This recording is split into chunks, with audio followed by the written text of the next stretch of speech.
Good morning, students. Now we have studied about the trapezoidal speed time curve and quadrilateral speed time curve. Okay और हमने देखा था कि उसके ऊपर से जीटीयू में एग्जाम्पल्स पूछे जाते हैं।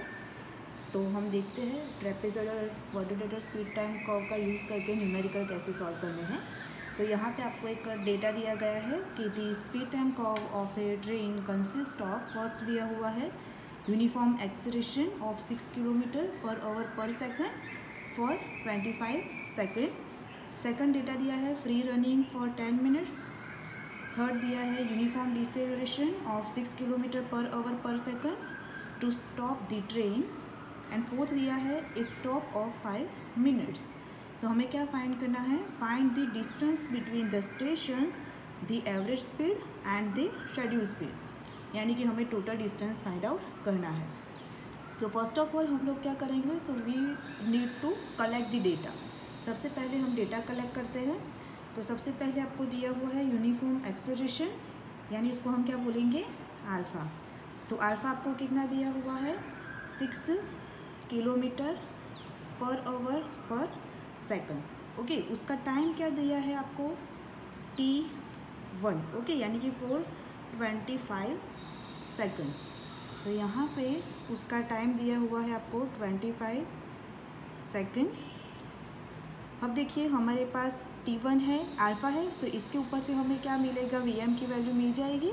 ओके, कैसे? तो VM is equal to alpha multiply by T1, यानी कि अल्फ़ा दिया है 6 एंड T1 दिया है आपको 25। तो आपको अब जो ये मिल, इस दोनों की वैल्यू 25 मल्टीप्लाई बाय 6 यानी कि कितना मिलेगा? 150 किलोमीटर पर आवर। ओके, अब सेकंड देखिए, दूसरा क्या दिया हुआ है? Free running for 10 minutes. Okay, यानी कि फ्री रनिंग पीरियड में टाइम क्या आता है? T2। सो T2 बराबर कितना दिया है आपको? 10 मिनट्स। अब मैंने आपको पहले ही बोला था कि जो भी टाइम होता है उसको अब हमें सेकंड में कन्वर्ट करना होता है, यानी कि 10 मिनट्स दिया है उसको सेकंड में कन्वर्ट करना है। तो आप 60 से मल्टीप्लाई करोगे तो आपको सेकंड मिलेगी, यानी मिलेगा 60 सेकंड। ओके, अब देखिए आगे क्या डेटा दिया हुआ है? Uniform deceleration of 6 kilometer per hour per second to stop the train, यानी कि रिटार्डेशन पीरियड, यानी कि बीटा दिया हुआ है आपको। कितना दिया है? 6 kilometer per hour per second. And यहाँ पे आपको क्या बोला गया है? टू स्टॉप द ट्रेन, यानी कि बीटा की वैल्यू आपको दी गई हुई है। एंड हाँ, फोर्थ वन क्या दिया हुआ है आपको? स्टॉप ऑफ 5 मिनट्स, यानी कि आपको स्टॉपिंग टाइम दिया हुआ है जिसको हम बोलेंगे TS। तो TS आपको कितना दिया हुआ है? 5 सेकंड का। तो TS is equal to 5 second. So आप 5 मिनट्स दिया हुआ है, तो इसको हम सेकंड में कन्वर्ट करेंगे। सो 5 मल्टीप्लाई बाय 60 यानी कि 300 सेकंड। ओके, अब फाइंड आउट क्या करना है? Total distance S। तो S, टोटल डिस्टेंस S बराबर क्या था? S1 plus S2 plus S3। तो S1 क्या था? Distance travelled during acceleration. S2 है वो distance travelled during free run.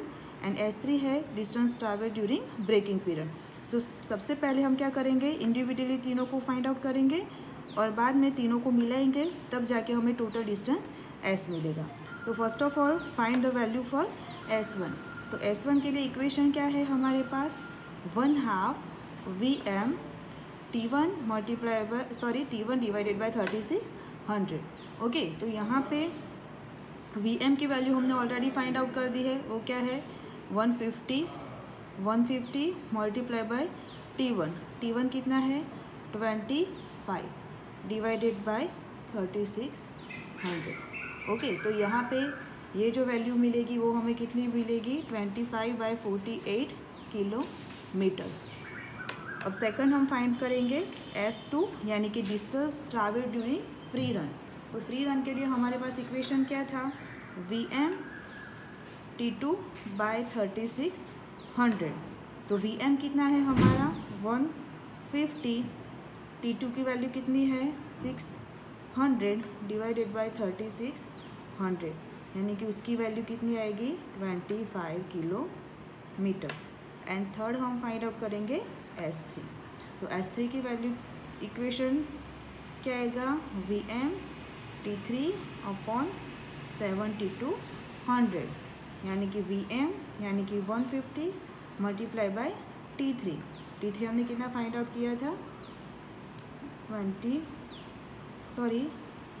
हाँ यहाँ पे हमने ये हाँ T3 है हमारे पास, हमने वो फाइंड आउट ही नहीं किया है। ओके, सो T3 कहाँ से फाइंड आउट करेंगे हम।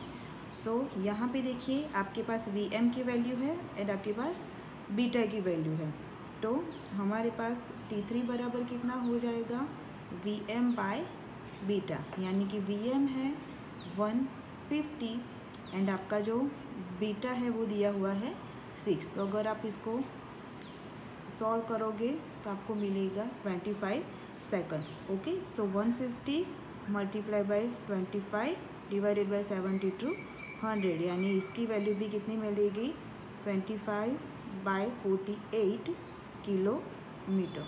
अब इन तीनों का जब आप समेशन करोगे तो S is equal to 25/48 plus 25 plus 25/48, यानी कि टोटल जो S मिलेगा वो आपको मिलेगा 26.042 किलोमीटर।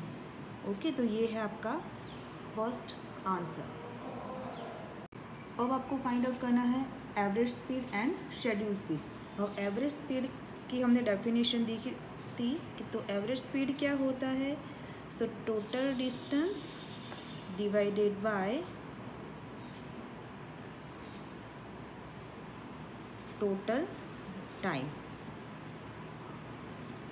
सो टोटल डिस्टेंस कितना है हमारे पास 26.042 divided by total time t। So t is equal to क्या मिलेगा T1 plus T2 plus T3। तो यहाँ पे T1 हमारे पास कितना था 25, T2 कितना था 600 सेकंड एंड T3 भी है 25। तो टोटल t कितना मिलेगा 25 प्लस 600 प्लस 25। अब इसको हमें डिवाइड करना पड़ेगा 3600 से। ओके, तो ये जो आएगा वो आएगा 144.23 किलोमीटर पर आवर। तो ये हमारी क्या आई एवरेज स्पीड। एंड अब क्या फाइंड आउट करना है शेड्यूल स्पीड।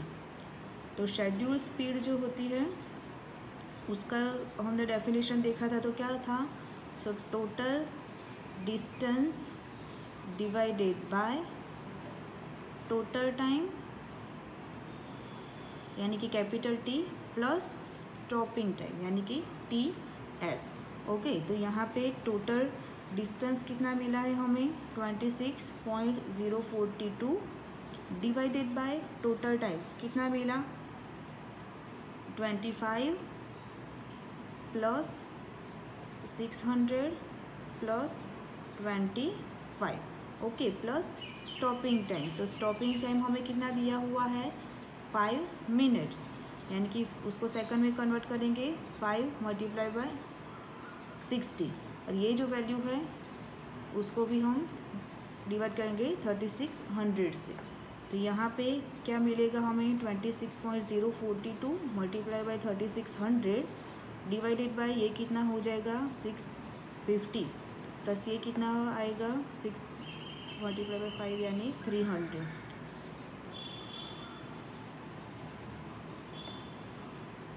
तो इसको आप सॉल्व करोगे तो आपको मिलेगी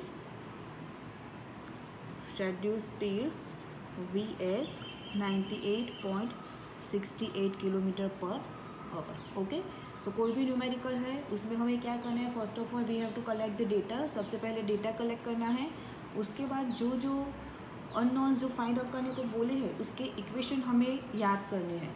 ओके, उसको नोट डाउन करने हैं और उसके अंदर कौन कौन से अननोन्स है जिसकी वैल्यू हम फाइंड आउट कर सकते हैं वो वैल्यूज़ फाइंड आउट करनी है, और उसके बाद just you have to put that value in that equation and you will get the answers. Okay, thank you.